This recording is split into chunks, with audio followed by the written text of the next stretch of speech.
Hi guys, my name is Chris. I live here in Macau, and for today, or should I say tonight, we are going to feature the Durham City here in England, and it's still part of UK.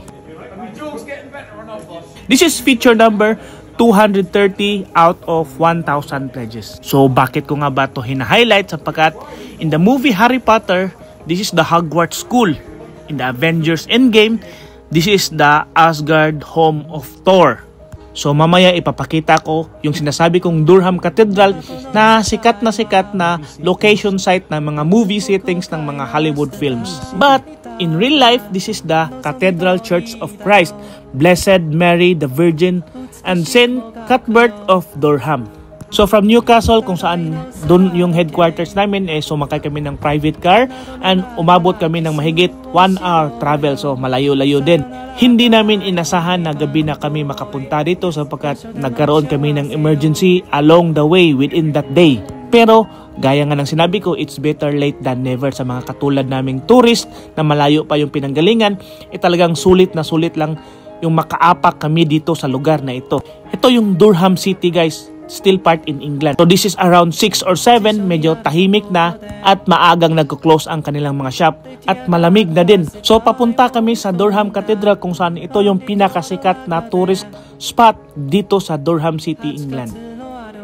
Nafe-feel ko yung lamig kaya nagpapausok ako gamit ng aking bibig.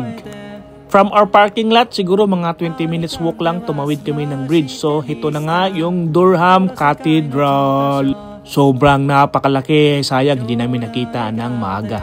This was built between 1093 and 1133. Durham Cathedral is a UNESCO World Heritage Site, one of the finest examples of Norman architecture here in Europe.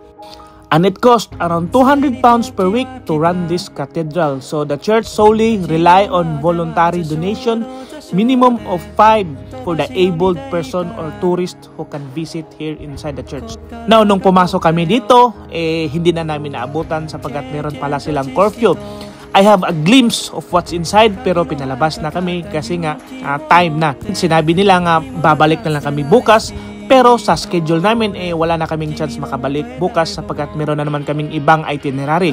So naglibot na lang kami sa paligid. And alam nyo ba, yung paligid nito is the graveyard. Ipapakita ko sa inyo mamaya. Pero hindi naman siya nakakatakot guys. Parang natural na lang sa kanila dito na yung church ay katabi ng graveyard site. Durham City was named one of the Britain's 8 most beautiful cities by National Geographic. Sayang hindi namin ito nasilayan ng may liwanag pa. At